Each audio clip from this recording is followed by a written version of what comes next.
Bahrain, located in Western Asia in the Pacific Gulf, has been a highlight of the Formula One season since its introduction in 2004.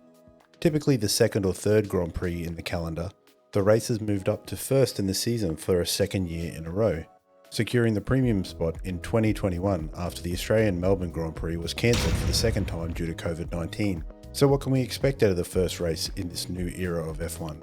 With the new regulations in place, testing has shown that everything is up in the air, with the defending Constructors' champion struggling during the testing, and Lewis Hamilton himself confirming that the team isn't nearly up to speed as the first race approaches. At the moment, I'm sure everyone can figure that out. We are not the quickest. I think Ferrari look to be the quickest, and perhaps Red Bull, and then maybe us or McLaren. We're currently not at the top. At the moment, I don't think we'll be competing for wins. There is potential within our car to get us there. We've just got to learn to be able to extract it. We have some hurdles to overcome. Next week, we'll get a much better showing of our pace, but I think people will be surprised, maybe. In 2021, the Bahrain Grand Prix threw up a plethora of action from start to finish.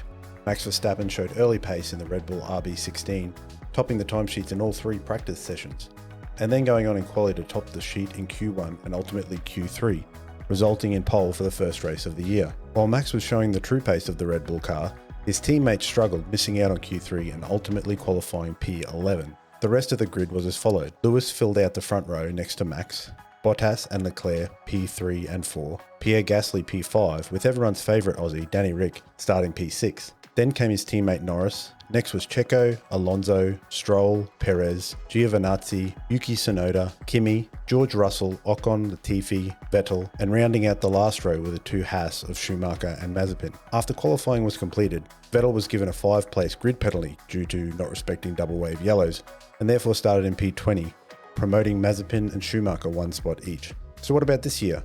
I don't think there's any way you can look past the testing performance of Ferrari and Red Bull. Red Bull showed towards the end of both testing weekends that they had a car that could win races. Ferrari also had consistently good performances in all of the testing, and as long as they can avoid any porpoising issues that we did see in the car from time to time, I can see them being close to, if not on the front of the starting grid. More mysterious runners are those of Mercedes and McLaren. McLaren started off amazingly, setting the first weekend of testing alight.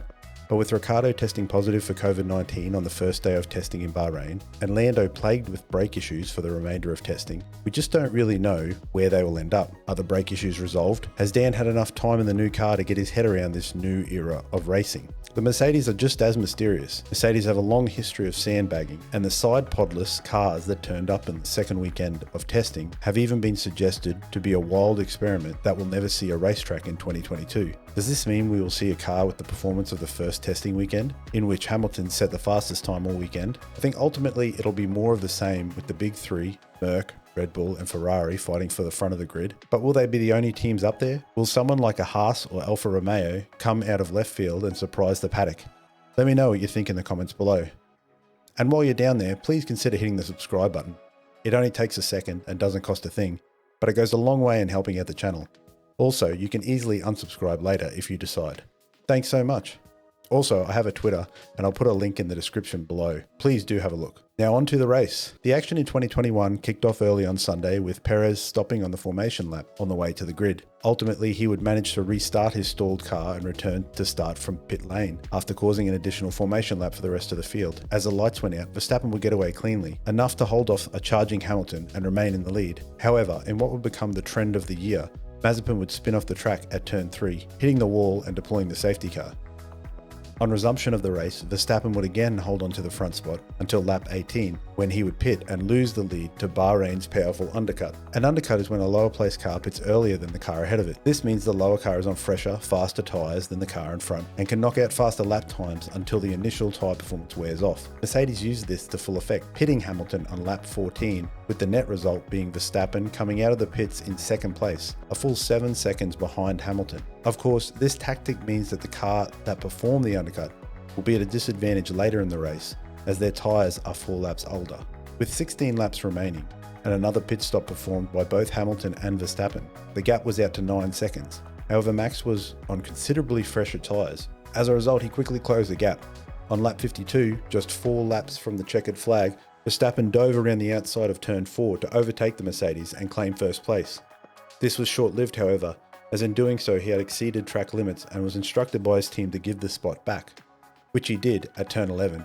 getting caught up in Lewis's dirty air and ultimately losing too much time recovering to ever mount another attack, meaning Lewis Hamilton secured P1 with Max Verstappen second and Valtteri Bottas in third. The remainder of the field filled out the spots as follows.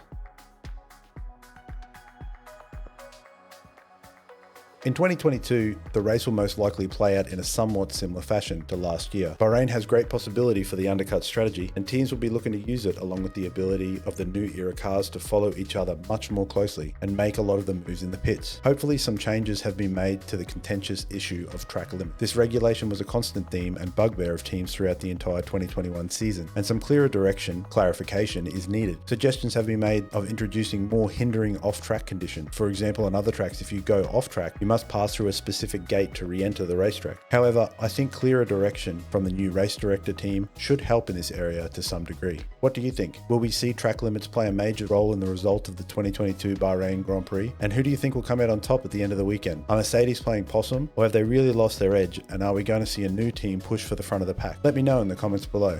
And enjoy the first race of the 2022 Formula One season, the Bahrain Grand Prix.